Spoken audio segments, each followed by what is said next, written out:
तो आज हम बात करने वाले हैं भारत की सबसे जानी मानी जगहों में से एक विदेश मंत्रालय यानी MEA के बारे में। और हम देखेंगे कि वहां तक पहुंचने के रास्ते कौन कौन से हैं। देखिए, जब भी MEA का जिक्र आता है तो ज्यादातर लोगों के दिमाग में एक ही बात आती है, बहुत ही मुश्किल कॉम्पिटिटिव एग्जाम्स।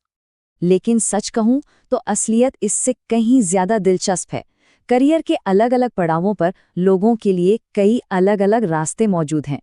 तो आज की इस बातचीत में हम इन्हीं अलग अलग रास्तों को समझने की कोशिश करेंगे।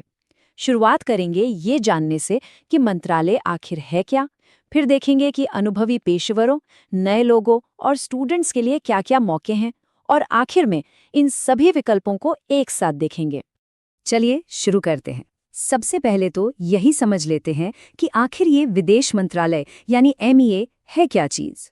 तो आसान भाषा में कहें तो MEA पूरी दुनिया के लिए भारत का चेहरा है। अंतर्राष्ट्रीय संधियों से लेकर दूसरे देशों के साथ हमारे रिश्तों तक और विदेशों में बसे भारतीय नागरिकों की मदद करने तक सब कुछ यही मंत्रालय संभालता है। तो सबसे पहले बात करते हैं उन लोगों की जो पहले से ही सरकारी नौकरी में हैं। उनके लिए एक खास रास्ता है जिसे कहते हैं डेप्यूटेशन या प्रतिनियुक्ति। ये देखिए, रीजनल पासपोर्ट ऑफिस में सेक्शन ऑफिसर की पोस्ट के लिए एक असली सर्कुलर है। ये एक बेहतरीन मिसाल है कि ये सिस्टम असल में काम कैसे करता है। तो इसका मतलब क्या हुआ? मतलब ये कि जो अनुभवी अधिकारी हैं वो अपना सारा तजुर्बा लेकर MEA में आ सकते हैं, और इसके लिए उन्हें कोई नई परीक्षा भी नहीं देनी पड़ती। तो सवाल उठता है कि कौन अप्लाई कर सकता है। देखिए, नियम साफ हैं। ये उन अधिकारियों के लिए हैं जो पहले से केंद्र सरकार में काम कर रहे हैं और अपने डिपार्टमेंट में उसी लेवल की पोस्ट पर हैं। इससे ये पक्का हो जाता है कि उनके पास जरूरी अनुभव है। और सबसे बढ़िया बात क्या है पता है? ये मौके सिर्फ दिल्ली तक सीमित नहीं है। ये नौकरियां देश के 27 अलग अलग शहरों में हैं। हाँ, ये जरूर है कि इसकी जो प्रक्रिया है वो काफी फॉर्मल है। मतलब सब कुछ अपने डिपार्टमेंट के जरिए ही करना होता है, जिसमें सारी कागजी कार्रवाई और जरूरी क्लियरेंस शामिल हैं।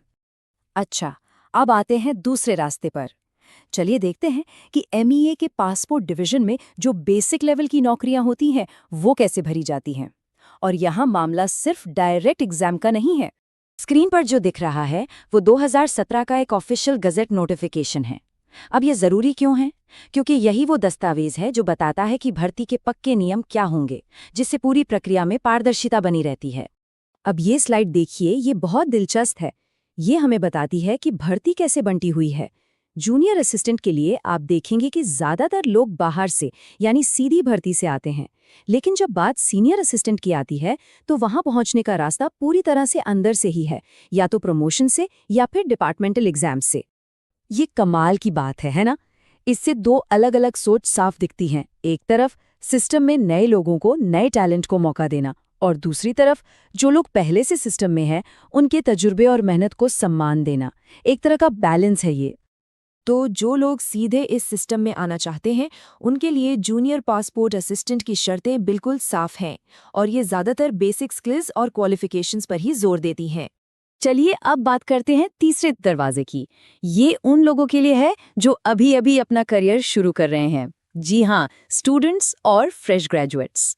मियाँ सिर्फ नौकरी ही नहीं देता बल्कि एक बेहतरीन इंटर्नशिप प्रोग्राम भी चलाता है, और इसमें न सिर्फ ज़बरदस्त अनुभव मिलता है बल्कि खर्चे के लिए कुछ माली मदद भी दी जाती है। तो कौन कर सकता है ये इंटर्नशिप? इसके नियम ऐसे बनाए गए हैं कि जो यंग टैलेंट है, जो या तो पढ़ाई के आखिरी साल में है या अभी अभी पास आउट हुआ है, उसे मौका मिल सके। और इसका जो सिलेक्शन प्रोसेस है वो भी काफ़ी मॉडर्न है, पूरी तरह से ऑनलाइन। पहले आपके मार्क्स के आधार पर एक लिस्ट बनती है और फिर वीडियो कॉन्फ्रेंसिंग के जरिए इंटरव्यू होता है। इससे होता ये है कि देश के किसी भी कोने से कोई भी छात्र इसमें हिस्सा ले सकता है। तो अभी तक हमने MEA में जाने के 3 अलग अलग रास्तों को समझा।